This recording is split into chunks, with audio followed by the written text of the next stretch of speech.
Welcome back to the Pastor's Study. Trust you've had a meaningful time of relaxation, rest, and remembrance over Memorial Day holiday. I'd like to talk to you a little bit this morning about what's happening on Sunday the 3rd. It is a Communion Sunday for us. The first Sunday in January, the first Sunday in June, Maundy, Thursday, and the first Sunday in October. These 4 times we share in the bread and cup.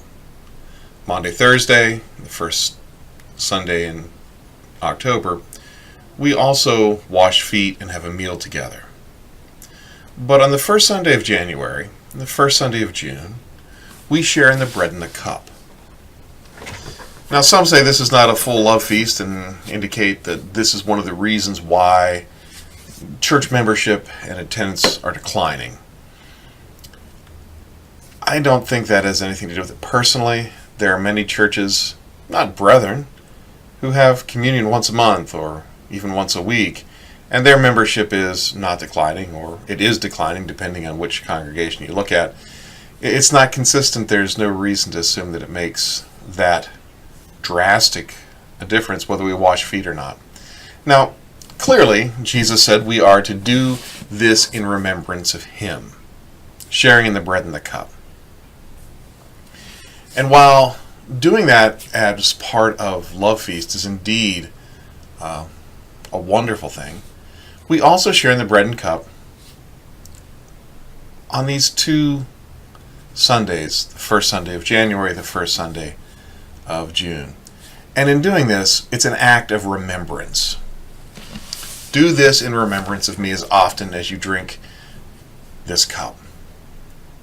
It is a way of remembering what Jesus did for us. His love for us, His commands, the whole gospel wrapped up in a simple act of remembrance. Now, we sometimes argue as Christians about what takes place in communion. Does the wine and the bread literally become the body and blood of Jesus? Does it become infused with grace? Does it act as a symbol? And at a certain point, I think the answer is yes. But Jesus never introduced this conversation to the equation. What He did was He told us to do this in remembrance of Him. A reminder. I suppose if you ask me personally, how often should we do this? It probably would be a weekly act of remembrance. Early Christians most likely shared in bread and cup meals every week. It was part of their time of worship and celebration of the faith.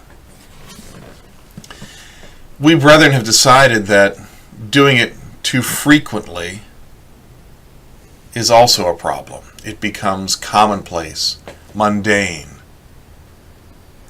But brethren over the years used to attend many different love feasts. It was assumed that you would attend somewhere else, one of the neighboring congregations. You may even travel a distance back to where your grandparents went to church, or some other connection. It was common for people to travel to celebrate Love Feast.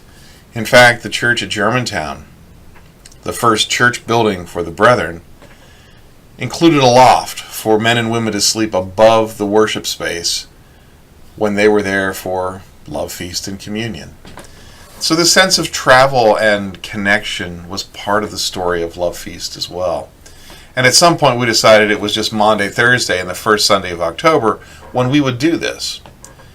But when we celebrate only on set times like that as a denomination, it also means it removes the possibility for travel and connection and for participating in communion in the larger body of Christ as we know the Church of the Brethren. Now, we can fuss about it all we want. And we can argue that we do the order wrong or we get it right. And at a certain point, to be honest with you, brothers and sisters, it doesn't matter to me. What matters is that we do this as an act of remembrance and look at it as an opportunity to renew our faith and to deepen our relationship with Christ and His body.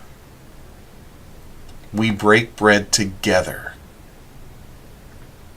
not individually. We do this together. Friends, as you prepare to come this week for worship, prepare your hearts and minds for a time of communion and renewal. Peace. I'll see you on Sunday.